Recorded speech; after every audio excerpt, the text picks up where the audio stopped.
Jangan kira loh orang-orang miskin itu pemalas. Justru kalau kita lihat sekitaran kita, justru mereka adalah orang yang paling bekerja keras. Bener nggak? Mereka bangun paling pagi, mereka kerja banting tulang, mereka pulang paling malam. Jadi tidak bisa kita identikan antara kemiskinan itu dengan sebuah kemalasan. Terus apa yang membuat tetap miskin walaupun sudah bekerja keras? Alasannya mungkin mereka terjebak dalam keadaan yang sulit untuk diubah. Kemiskinan itu disebabkan beberapa faktor. Kurangnya kesempatan, kurangnya pendidikan, dan lingkungan yang tidak mendukung untuk berkembang. Seringkali seorang yang hidup dalam kemiskinan itu harus bekerja keras hanya untuk memenuhi kebutuhan paling dasar tanpa memiliki kesempatan untuk mengejar impian-impian dan meraih penghasilan yang lebih baik. Bagaimana mau bisa sekolah dengan fasilitas yang mewah?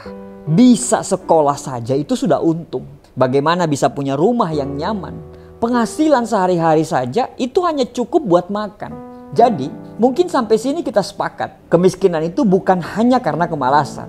Makanya, ada yang bilang orang kaya makin kaya, orang miskin makin miskin. Kok bisa? Saya coba jelasin deh. Kalau ditanya sama saya, apakah anaknya orang kaya gampang untuk menjadi kaya seperti bapaknya?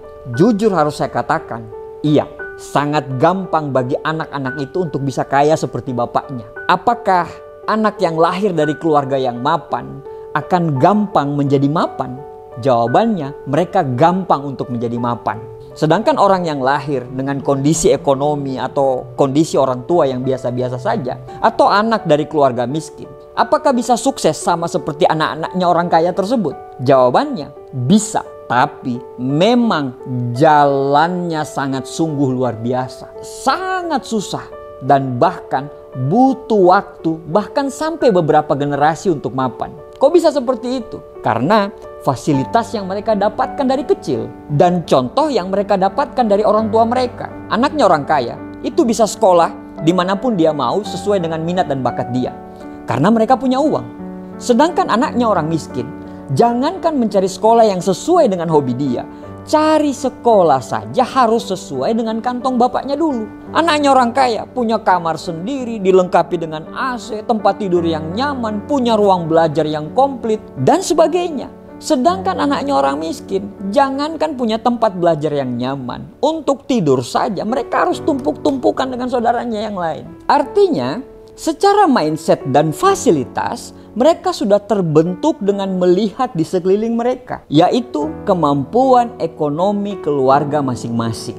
Dan juga anaknya orang-orang berada ini, dari kecil mereka sudah dibekali dengan fasilitas-fasilitas yang menunjang mereka untuk sukses. Sekolah di tempat yang mahal, yang hari-harinya sekolah itu dilengkapi dengan 2 bahasa. Sekolahnya kerjasama dengan sekolah-sekolah luar negeri. Rumahnya nyaman untuk belajar dengan fasilitas yang serba lengkap. Jadi memang tidak ada alasan bagi anak-anaknya orang kaya itu untuk tidak bisa menjadi kaya. Kalau diibaratin lomba MotoGP, orang-orang kaya ini itu memiliki star di nomor-nomor terdepan dibanding dengan pembalap lain. Sama, orang yang terlahir dengan kalangan yang mapan ini memiliki nomor antrean terdepan untuk meraih sebuah kesuksesan. Peluang mereka untuk sukses itu jauh lebih besar. Walaupun kondisi ekonomi yang mapan tidak menjamin sebuah kesuksesan juga. Contoh kasus gini nih. Ada 2 orang yang mau bangun kafe. Yang satu anaknya orang kaya dan yang satu anaknya biasa-biasa saja. Ketika bangun kafe, anaknya orang kaya ini itu gampang sekali bangun kafe dengan modal yang sudah ada. Dan dia juga bisa belajar dari teman-teman bapaknya yang sudah sukses membangun kafe. Sedangkan anaknya orang yang biasa saja ini pasti bangun semuanya dari nol. Mungkin dari jadi karyawan kafe dulu atau sebagainya. Mungkin ini terdengar tidak adil. Tapi terlahir dengan privilege adalah sebuah hal yang tidak bisa kita pilih. Semua anak yang lahir tidak pernah tahu dia mau lahir dari rahimnya siapa. Ada yang terlahir dengan banyak kemudahan, akses finansial yang berlimpah. Namun ada juga yang harus bekerja kepala jadi kaki, kaki jadi kepala. Hanya untuk sekedar memenuhi kebutuhan ekonomi. Jadi kalau sudah seperti itu, sebagai anak yang terlahir dari kondisi orang tua miskin atau biasa saja, apa pandangan kita? Apakah kita harus mengeluh dan selalu mengutuk keadaan dengan mengatakan bahwa Tuhan itu tidak adil? Apakah selalu nyinyir melihat anaknya orang kaya sukses karena mereka ditopang oleh keluarga mereka? Atau ada pilihan kedua, memilih untuk bersyukur dengan keadaan, bekerja lebih keras dan memutus rantai kemiskinan, dan berkata, suatu saat nanti anak-anak saya tidak akan merasakan seperti apa yang saya rasakan. Kemudian bekerja keras, bekerja ikhlas, dan bekerja cerdas. Siang malam semua ada di tangan kita. Lahir dari keluarga kekurangan pun tidak lantas kita jauh dari kata sukses. Justru ketika kita menyadari adanya tingkatan privilege dalam masyarakat kita justru harusnya lebih termotivasi bekerja keras untuk membangun kehidupan kita yang lebih baik. Seperti kata Ibu Tri Risma hari ini, semua orang layak untuk sukses karena Tuhan itu adil. Meskipun jalan kesuksesan dan kekayaan setiap orang itu beda-beda. Dan meskipun privilege itu menjadi salah satu faktor untuk menuju keberhasilan, tapi semua orang punya jalan. Kalau kita selalu merasa Tuhan itu tidak adil, lama-lama sampai tua, kerjaan kita itu cuma mengeluh dan merenungi nasib. Walaupun mungkin bukan kita yang merasakan kesuksesan, mungkin ya. Tapi minimal kita bisa memutus rantai kemiskinan agar anak-anak kita nanti bisa mendapatkan privilege hasil dari kerja keras orang tuanya yang dibangun dengan darah dan air mata. Coba lihat diri kita sekarang. Kalau kita sudah miskin, kita harus sadar diri. Bagaimana sholatnya kita?